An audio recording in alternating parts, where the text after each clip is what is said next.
Yo, welcome everybody to El Círculo de Vida. And in today's episode, I know I haven't done an episode in a little while. Don't judge me, okay? Don't be on my stuff. Nah, just kidding. I haven't been uploading as much podcast as I'd like to. It's been a mind battle. It's been a struggle of self development and self trust, self confidence, a lot of self issues that I've been struggling with. But you know what?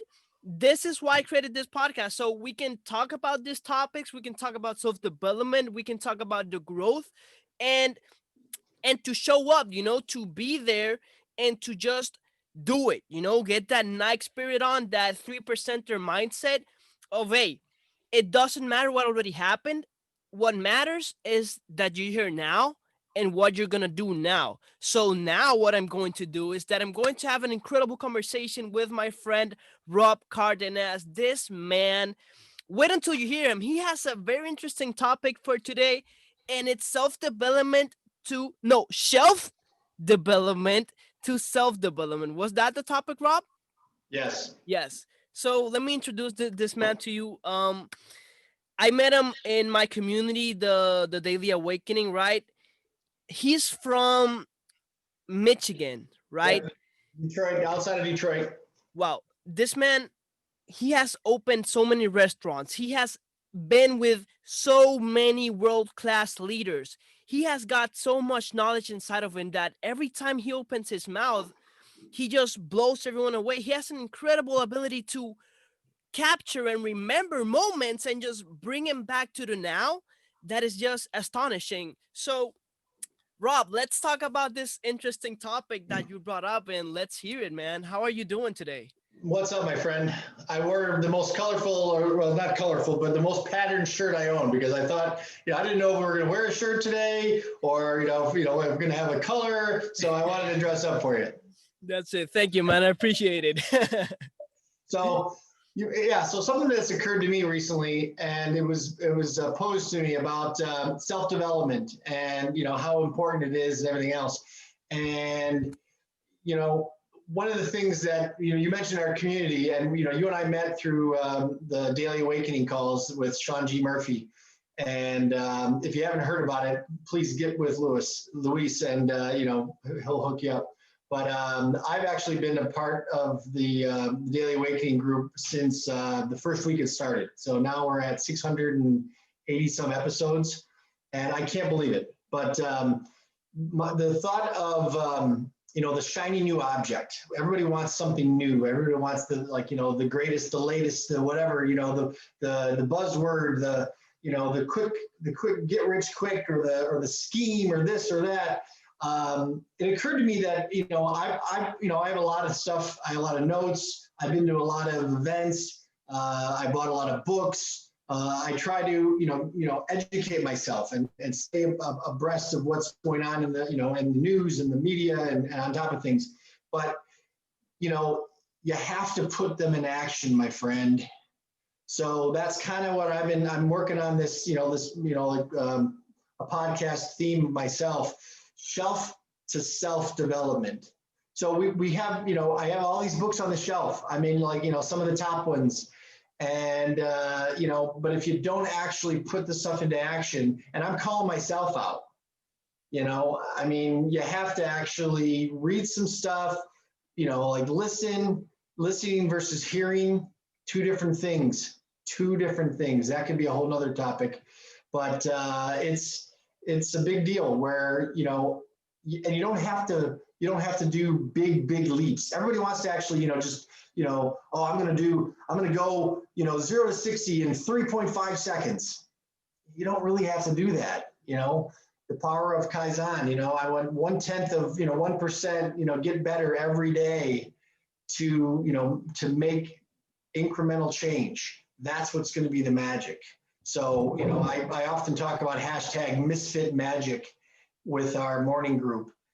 Because we call ourselves morning misfits because we might not actually we wouldn't have been friends probably anywhere else in society, but we found a community that we found online, and from all over the world, it is the most special group I've ever been a part of.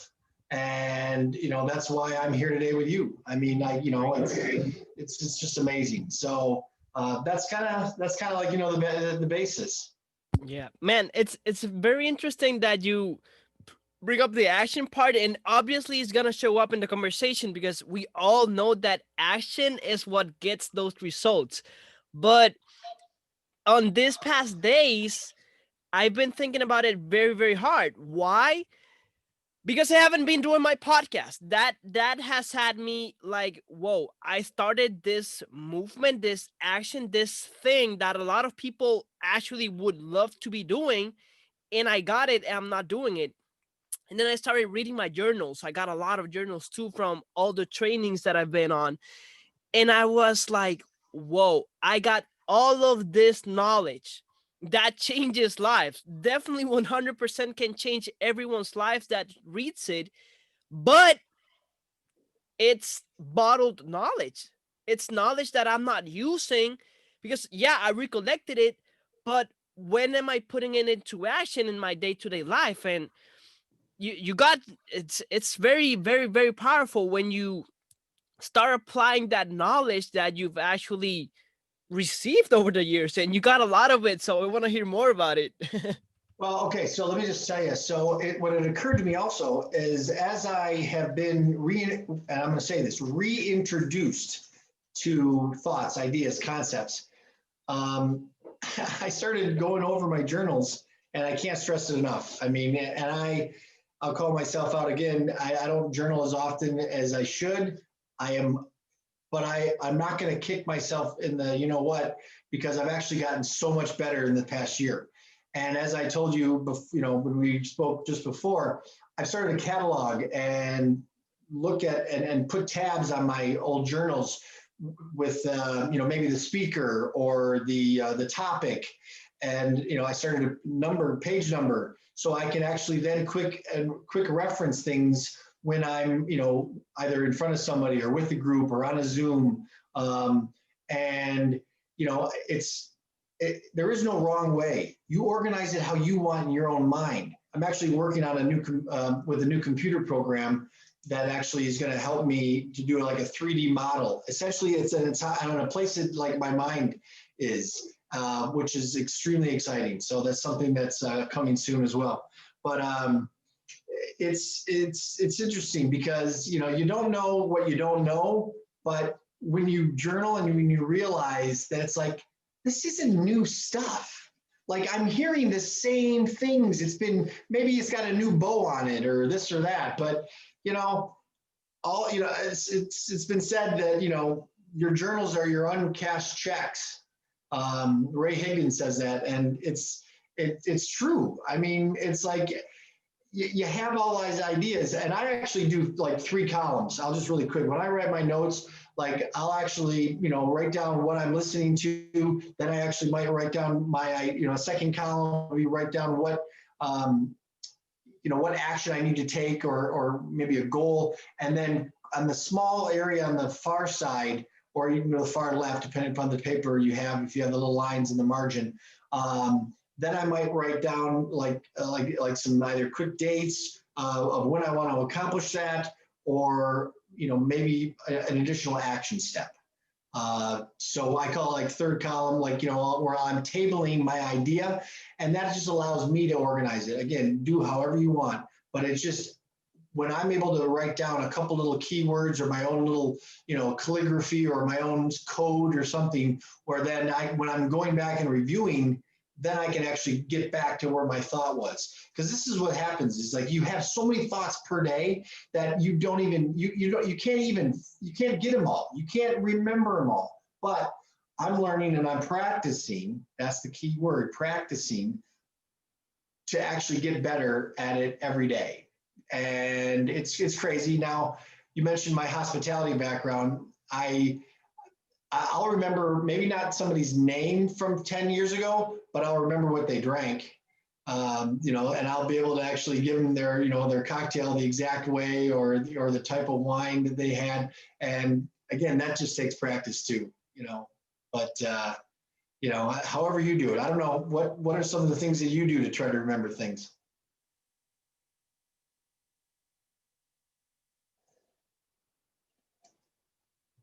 Yeah, here we go. Here we go. I turned off my microphone.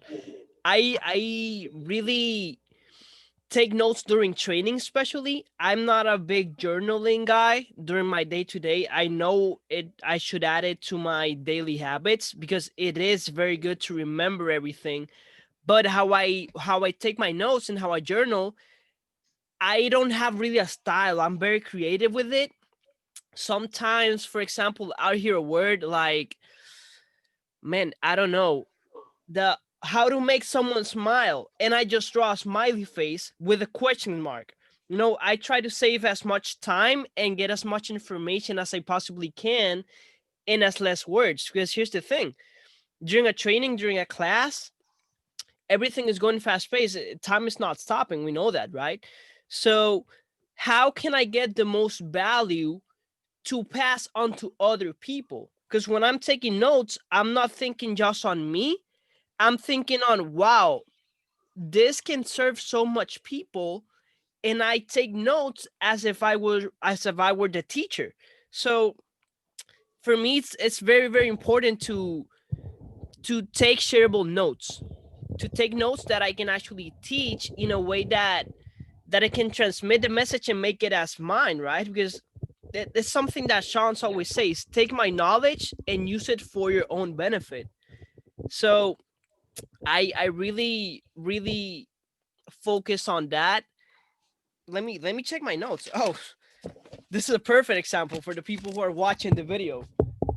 I draw, I I I touch out, I do, it's literally everything I can to get the message out in as few words as I can. So yeah, I'm very definitely, I don't have a style of taking notes. I'm just very creative with them. Well, that's your style. Yeah. And again, that's what I'm saying, where like, use that other, what I call third column, where you just basically, however you can remember it yourself, that's for you. I mean, some people are right-handed, some people are left-handed, some people, whatever. I don't know. Some people have curly hair, some people don't. But it's to each their own, and whatever works for you, then do it. I mean, done is the new perfect. That's one of the big key phrases that I heard this year. That's one of my takeaways. Done Yeah. is the new perfect. I turned this off again.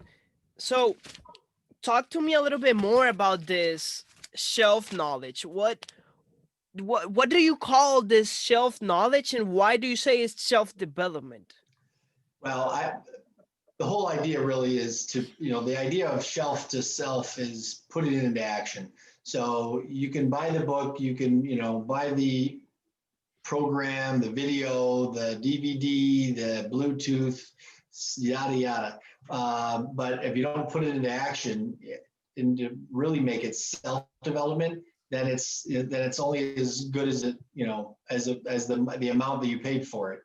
Um, but yet I keep going back to some of the old classics though. I mean, but it's really fun to be able to actually just just honestly 15 minutes, 15 pages, just do it. I mean, I'm still dealing with procrastination. I mean, I come on, be honest, everybody. Like, just who procrastinates, or they're scrolling through their technology, or before that it used to be the like just the TV and and videos, and you're gonna always find stuff to get interrupted by. Um, I find out, and I've found in my life, you get complacent, you get busy. Right now I have three kids, and I just got married. It's exciting and everything else, but with jobs and kids and their activities and everything else, it gets bogged down, and so it's easy to get complacent and then fall in line to whatever job you have, or wherever what activities you're doing, and it becomes mundane. And I'll be honest, you have to break out of it. You have to break out of it. Like, we want so much more out of life, but It doesn't have to be the big the race car, the big house on the hill or by the beach or whatever. It can, and it can get there and it can be there, but you know celebrate your little victories, celebrate the family that you have. I mean, right now with all this lockdowns, and right now Michigan's actually locked down in some fashions. So like the hospitality industry and hotels shut down for 3 weeks in Michigan again, and it's a real serious thing. And people are hurting, and people are also wanting that connection. I'm very blessed to have a 96-year-old grandmother, and I just talked to her today, and she's just like, I'm going nuts because I want to get out. And fortunately, she's not savvy with the computer, so she's not on Zoom. She does go to my aunt's house like once a week and gets on, on a Zoom with people from church and for church and whatnot. But that eagerness to actually connect with people is so vital right now. So being grateful, that's a big buzzword for 2020, and as it should have been and should be forever. It makes a big deal. We actually have a friend that has a gratitude call at 1 o'clock every day, and it's actually about the magic, Rhonda Byrne. And I got to tell you, this is actually the exercises in this book have actually allowed me to start dreaming again, to start really envisioning things, and we need that. We need that connection. We need that, the goals, because again, beware of the mundane, my friend. So if it's sitting on a shelf, dust it off, pull it out, pick it up, put it into action. That's really what I'm developing. Wow, you said a lot of powerful things right there. One was the small wins. I think that as humans, procrastination comes from wanting big wins. It's like, oh yeah, for me, it's I'm doing the podcast. Okay, it's not getting 100,000 views, so I'm not gonna do it again. It's like we don't celebrate those small wins, and because we don't celebrate the small things we have in life, the important things, right? Like seeing your son, seeing your mom, your wife, people forget about this, and that's, I think, that's it's when we start getting into the mundane, because we don't celebrate the small things. We don't celebrate when we wake up and we see the sun shining. It's like, wow, look at what a beautiful sun. Let's celebrate today. There's a sun out. I'm breathing. Let's celebrate this. No, but we always want something big, a big spectacular, a big day, our birthday, our anniversary, Valentine's Day. We wait for the big moments, and by wanting those big moments, that big car, the Lambo, right? We forget about, whoa, I'm here right now. I'm with my friends. I'm alive. And that goes directly into being grateful. We get into that, and I'm having a breakthrough right now inside of me. It's like my procrastination comes from not celebrating those small wins, not wings, from not being grateful, because that's another huge thing. That's why Daniela is doing so good with that call. She's teaching people how to be grateful.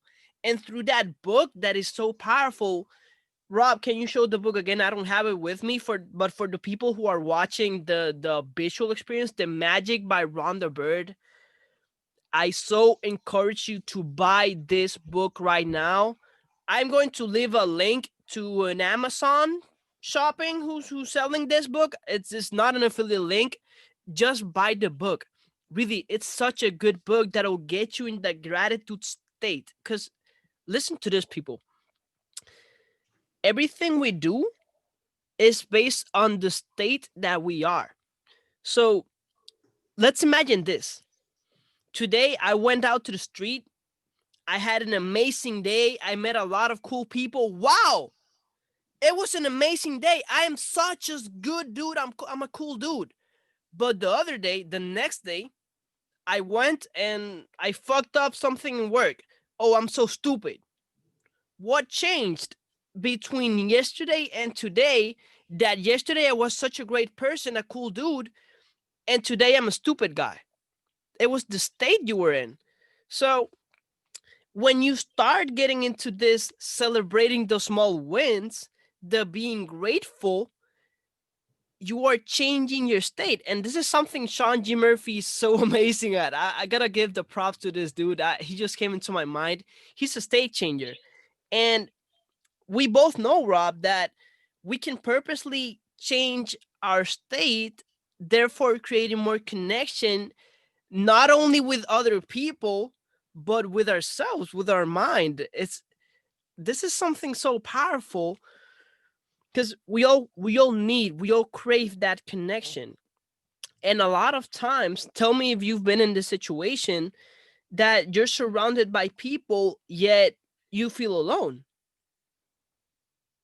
It's because you don't have that intimacy with yourself. You don't have that connection with the higher you, with your mind, with your subconscious, right? And again, it all rounds up in the small wins. If you're not grateful for the small things in your life, then you're not gonna be grateful for the good things when they come. You're always gonna be waiting for some big act. You're always gonna be waiting for the perfect day. And the worst part about it is that probably it's never gonna come. The perfect day. Rob, tell me if something in your wedding day didn't go wrong. At least one thing. Well, let me just say that one of the things that went wrong was that nobody gave the bride the cue to actually start walking down the aisle. So she's actually upstairs, and then she's like hearing the song because we had planned it, but then she's like, wait. No, I mean, that's my song. I mean, I need to be walking out. And she was about, 3 or 4 minutes behind actually starting to walk down the aisle for the ceremony. So yeah, no, I mean, well, you want to talk about a pivot, 2020, and that's, I mean, we had to, change all of our plans. Everything, like we had to cancel the hall and everything else. But the one thing we didn't want to cancel was our date. So we got married 10/10/2020. And I got to tell you, and as we have reflected here in the last, well, today's 6 weeks.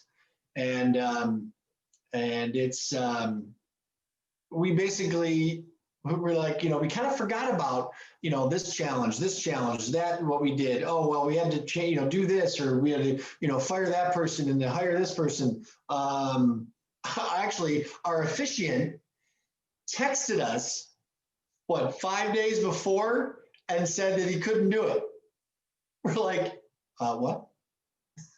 It's like, we need somebody to marry us.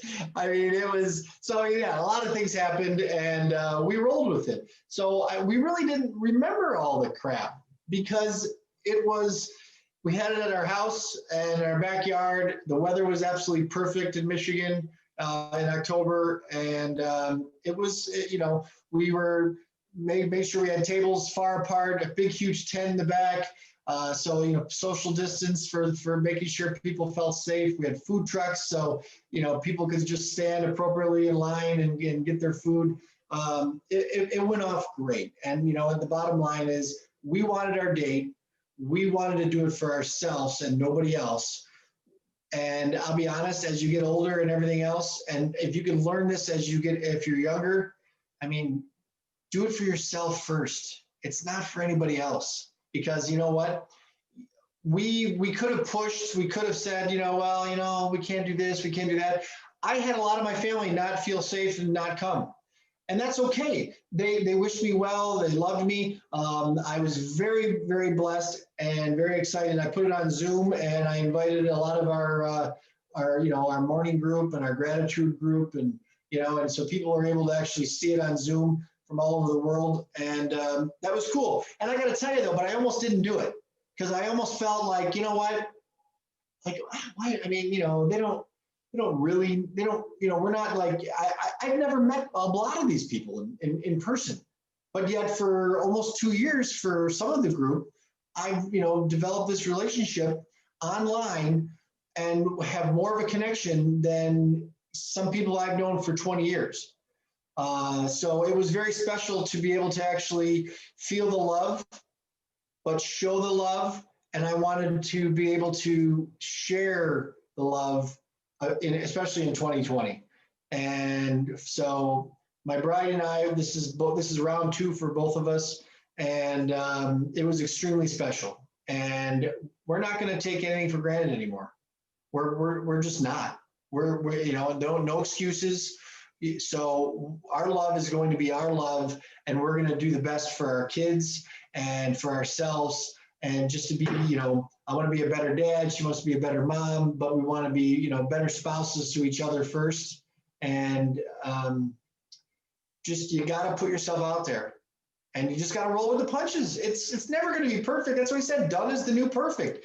I don't have my story down pat. I don't have all the answers, but the circle of people that I'm around, though, and you talked about changing your state. Let me just say, I've wanted to actually, in this house that I've been in now a couple of years, I wanted some blackout shades, and so I can actually maybe sleep an extra hour, because the sun comes directly in. And this time of year, right now in November, the sun at sunrise, it comes directly through my window and hits me right square in the face. And I'm okay. I'm an early riser anyway. But, I love the sunrise.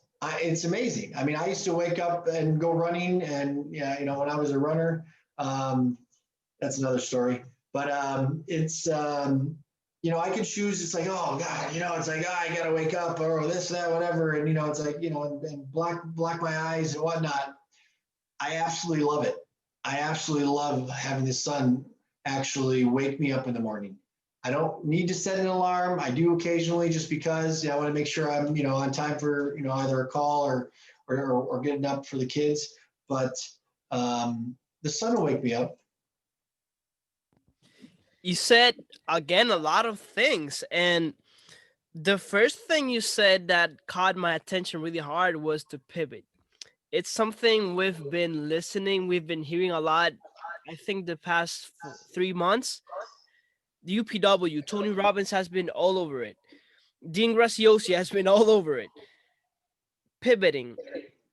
A lot of times we think we're gonna do something a certain way and it's gonna turn out perfect, and it's, oh yeah, I'm gonna start my career, I'm gonna open this new restaurant, this is the topic, this is the theme I'm wanting for it, this is the location. Then COVID hits, everything changed. What the fuck am I gonna do now?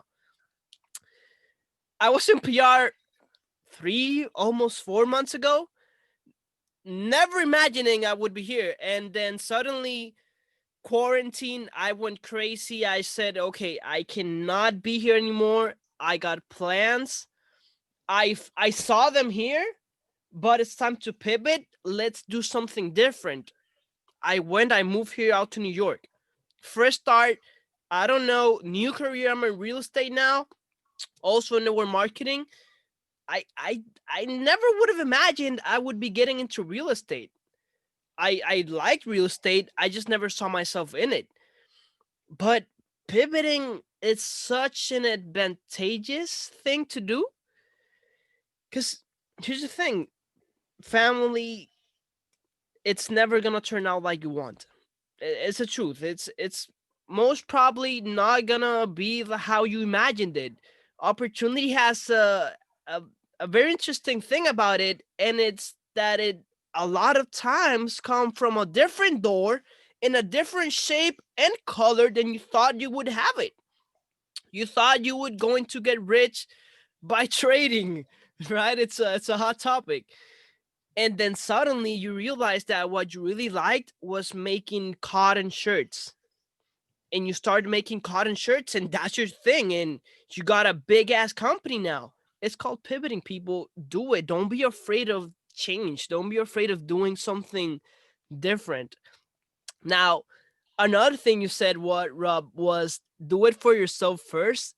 It's not for anybody else. I'm young. I'm 20. I'm turning 21 in 2 months, 4 months, 3 months.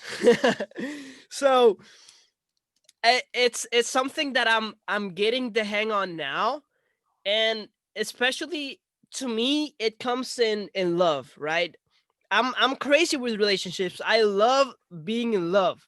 I hate being out of love too, because it's like it's a balance. But that's something me, But the thing is that a lot of the times I want to be in a relationship because I want to do something with someone else. I want to do something in conjunction, right? That union, that partnership.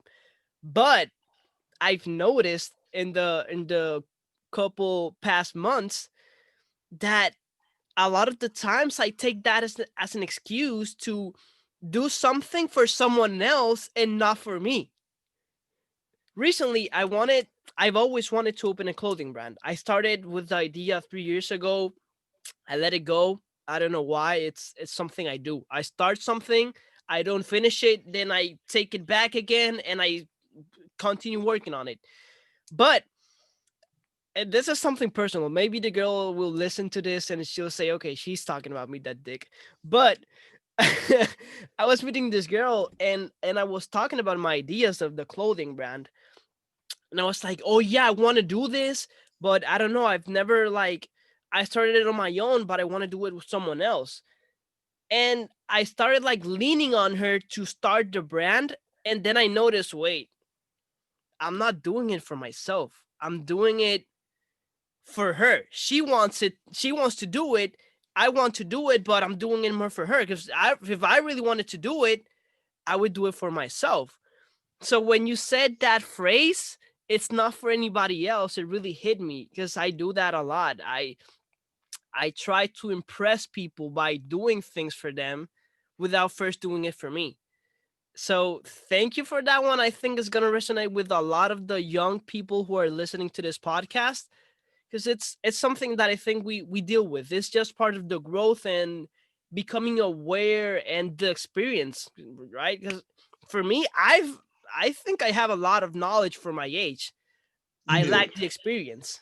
Yeah, no, you do. And again, this is what's awesome though. I mean, you get to actually say in your 20s, make as many mistakes as you can.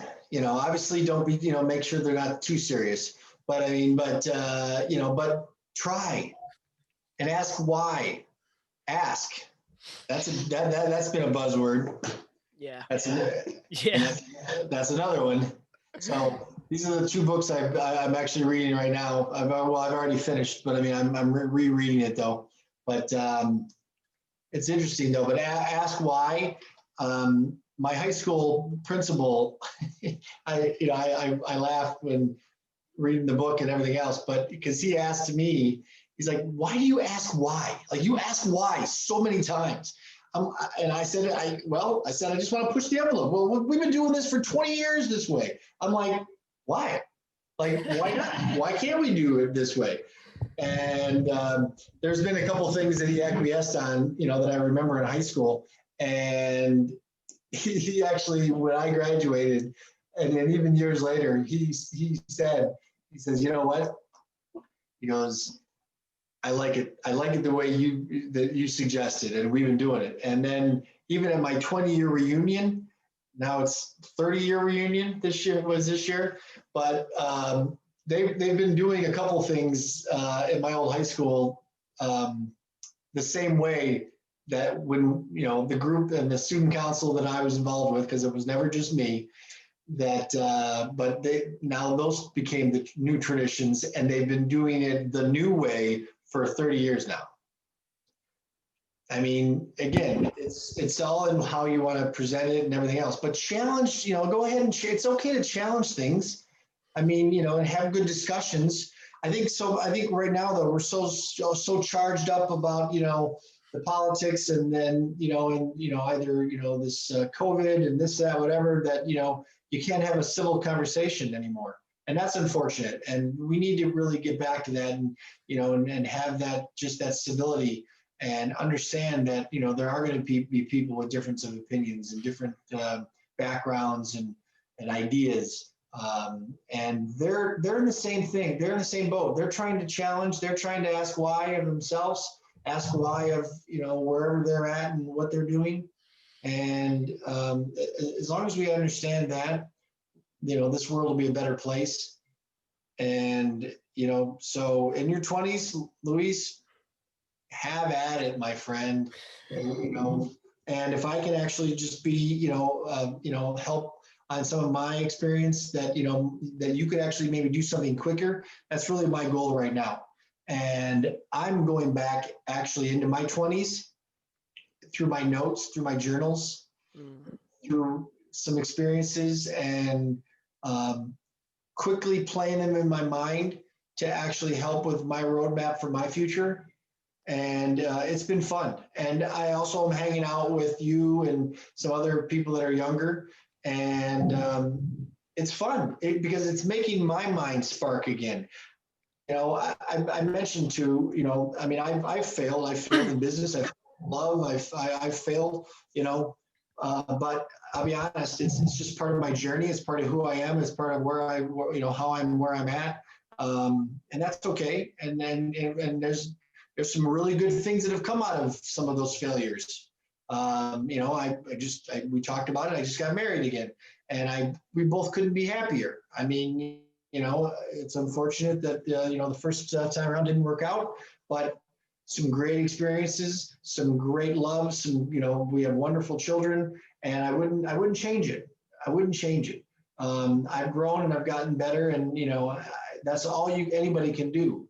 You're gonna have some, like some things along the way that are going to be bumpy, but it's how you actually, dust off and pick yourself back up and make it happen or make something of yourself. But I really can't stress enough though, do it for yourself first. Too often we're, always trying to, measure up or um, impress. Um, it's not really worth it. I mean, it really isn't. I just, be a good human, and try to, just get better yourself and challenge yourself, but also challenge yourself with the people that you are hanging out with, because, you truly are the sum of pretty much the 5 people that you hang out with all the time. And I'm blessed to have found this, morning group, and it gets us recharged and our mindset set up for the day. Podcasts like this and talking with you, every time I know we talk, I get something out of it, and so that I can actually, I'm writing notes right now myself. Whereas I just, full little bullet points and everything else.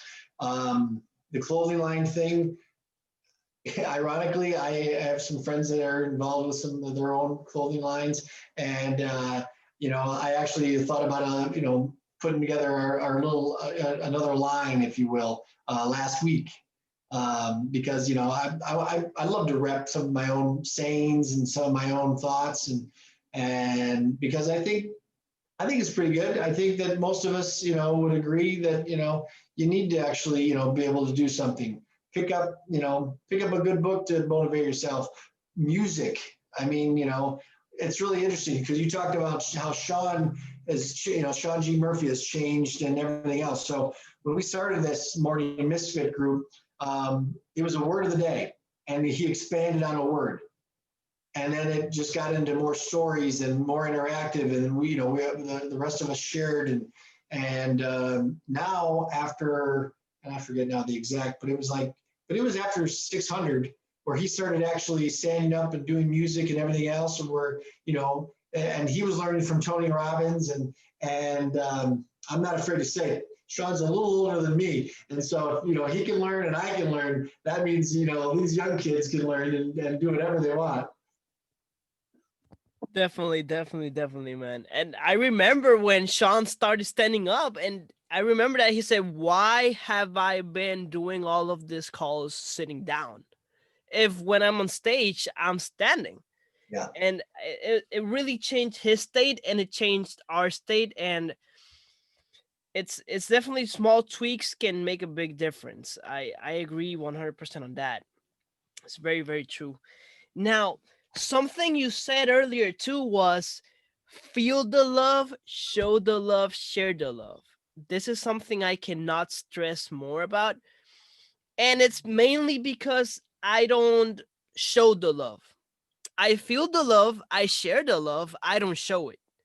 So it's something that if you're listening to this, feel the love, share the love, and show the love and share the love. But I think most importantly, and it's mainly I just think this because I don't do it, is showing the love. Like how much people are in your life that are important to you, your family members, that you don't show them that you care about them. Maybe it's your partner that you've been with for a couple of years now, and it's gotten monotonous, and you don't show that love anymore. It's so important to show that affection towards people because it's free. That's it's free. It's literally you don't have to pay absolutely anything to say, "Hey, I love you," to go and take her out to the park and have a nice conversation, to ask about how has been your day. And it's it's so important because if we're seeking connection, and we know that during this time specifically we're in the middle of a pandemic. This hasn't happened since like 1940, I think it was. It's 1918. yeah, 1918. It's a rare occasion. So right now we're in a disconnect. Even though we got social media and all of that bullshit, it's not enough. We need that real connection with people. And I the most effective way of doing that is showing the love to people, to actually reaching out. Hey, how are you? How have you been? How's the family? How what are you doing lately? I don't do this. And I just had a conversation with my mom, I think it was like 3 or 4 days ago. She was like, hey, call your grandpa from time to time. They die, and after they die, there's no coming back from it. And I was like, shit, you're right. Because I don't call anybody, I don't text anybody. I'm really, I talk a lot, but I'm not a person to reach out. I've never been like that. I'm kind of closed in that sense. And lately it has been like reaching to me like, damn, Luis, like there's so much people in your life that actually care about you because they do show it. But it's like if they're talking to a wall, and I feel bad because it's like I'm not devolviendo. How do you say this word? Returning. I'm not returning that affection towards them. But why not? Why do we close our feelings towards the people who we care about? Or even if it's a new relationship, a lot of times, and this is more for the young generation, because the old people like Rob. Hey, what's wrong with you? No, but kidding. But yeah, like us young people that are still like understanding this thing about love and don't have a lot of experience. And I'm a Pisces. I don't know if this has anything to do about it. Robson, are you a Pisces too? Sí, Oh man. 6 de marzo. 6 of March. Oh, so you understand me a lot on this. We're sentimental. I think we're very emotional. So I I I lean a lot towards the love side. So you're gonna hear me in a lot of podcasts complaining about love, not complaining, but just wishing my love situation was better. And I know it will get better with time. But when we're getting into this of meeting someone new, I know that we feel like we've been let down. We're probably this happened. Yeah, you're totally right. It happens a lot. But I feel that a lot of times we close ourselves to showing our feelings and showing our love because someone else in the past let us down. So when you said feel the love, show the love, share the love, that's what I thought about. Like, because I know in my circle, so like my young people circle, there's a lot of people who are scared of falling in love because someone else fucked them up in the inside. And they close themselves completely to feeling and showing. And I know it's very detrimental to them. So Rob, what could you say? Because I'm Okay. not in the best situation to talk about it. But No, okay. what you know? Yeah, no. I mean, I don't know if you have a specific question, but I No, mean, I no. have some thoughts. Just some Uh, advices on that. so let me, okay, thinking back, uh, I basically, I always try to put myself out there. And it's funny, actually, all you really have to do is just be real and have a real conversation. You find somebody you like, you're nervous, maybe your palms are sweaty, your armpits, whatever. I mean, everybody has their own thing, whatever. But I've always had the opportunity to actually just be me and just say hello and everything else. And I put myself out there, early on, to basically, get let down. But I look back and I think it's like, that wasn't really meant to be. And sometimes when, there are reasons why doors close in your life, whether it be a relationship or a job or, different things, you don't know what, God has in store for you. So, something that may be shut, you have to be just open-minded to actually truly just say, maybe that wasn't really meant to be. Maybe there is something better. And if you believe that, I guarantee there will be. So you commented about, you kind of maybe have, you're basically worried about, putting yourself out there because you got hurt before. It is going to happen. But now I also think that communication is so vital and even now at my age and second marriage and everything else, it's one of my favorite quotes, and it's been ever since I was in college. So in my early 20s, Alfred Lord Tennyson, and he said, "The word, even the most contradictory word, preserves contact. It is silence which isolates." The word, even the most contradictory word. So, you can argue, you can, have discussions, but if you're able to, at least be open and honest with each other and tell each other how you feel, that's preserving contact. Now, the yelling, the shouting, the whatever, the social media, like hitting the keyboard and this and that, whatever, and or believing what other people that aren't even involved in the situation, what they're saying. Because I think we buy into all of that other rhetoric and the other people and the other stuff that is happening and somebody else's comments, or you trust, maybe, you think it's your best friend and that person got hurt, and then you present your situation, and you know what, I'll be honest, they're going to be like, "Oh yeah, you know what, that happened to me too. And yeah, that's going to happen to you. Oh yeah, that's exactly what's going to happen." No, it's not. Are you kidding me? It's like, it's not. Every situation is different, but we trust our advisors, and sometimes they're really close. And not that you can't get good advice, but we make mountains out of molehills. If you literally just talk to somebody upfront, honest, in a nice tone, with no judgment, you're going to go so much farther to resolve a conflict and realize it wasn't that big to begin with. I almost guarantee I wouldn't have been divorced. And so it can happen in your 30s, 40s, and I know people 50s and 60s that, have had issues, and people have issues. You all have issues, but we listen to all this stuff, that it doesn't really make any, it's not even, it's all small stuff, don't sweat the small stuff. It's all small stuff. So again, the word, even the most contradictory word, preserves contact. If you're able to talk about it in a nice, professional, easygoing manner, you can resolve it. And if you can do that, you can move forward. You can pivot and make the best of the situation, and then decide together. There's nothing better than to actually find.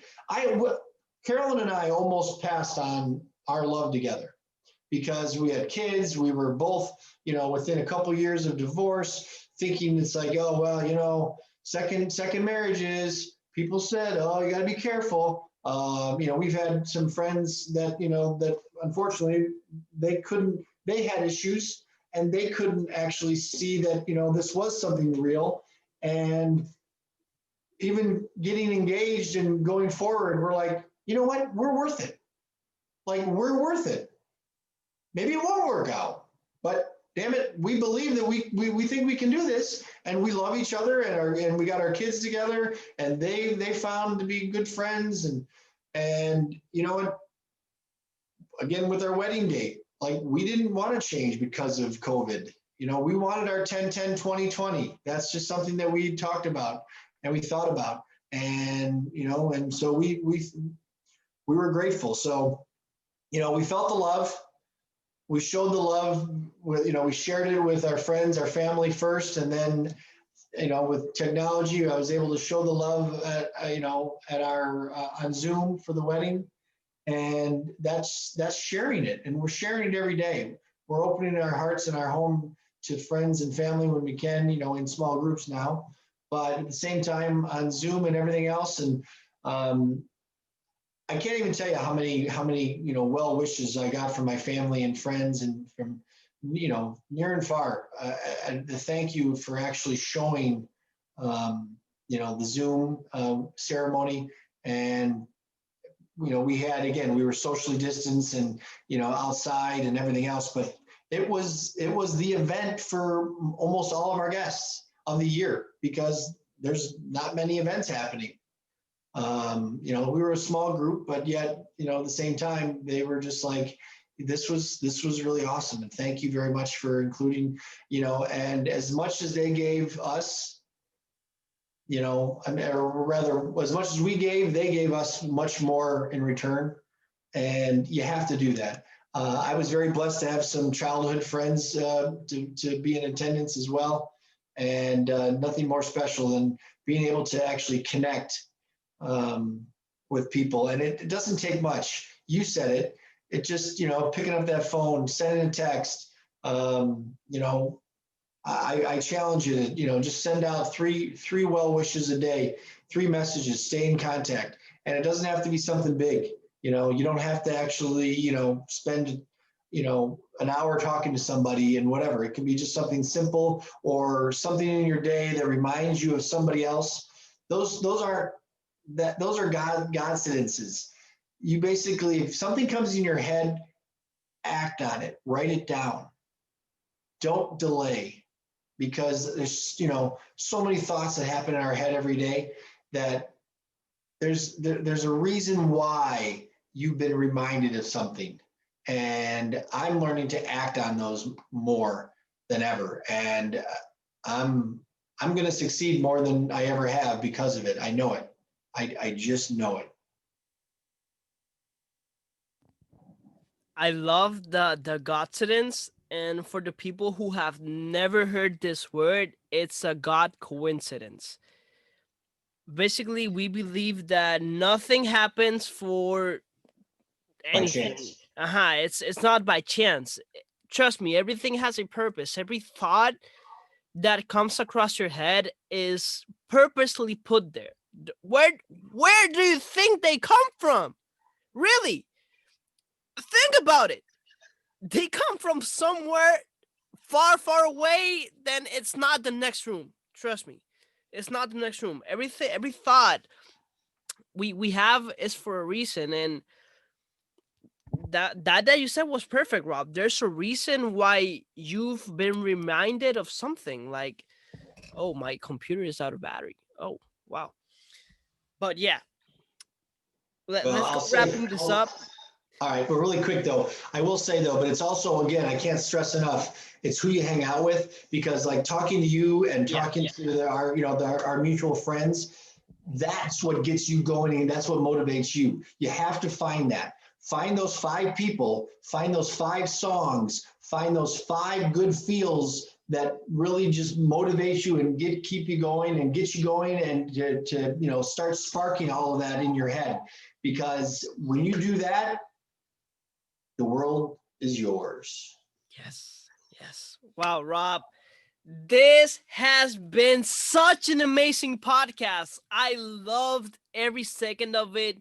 And I hope you guys who are listening and watching this right now also enjoyed and got some good notes from it because I definitely did. I got some good ass notes from it.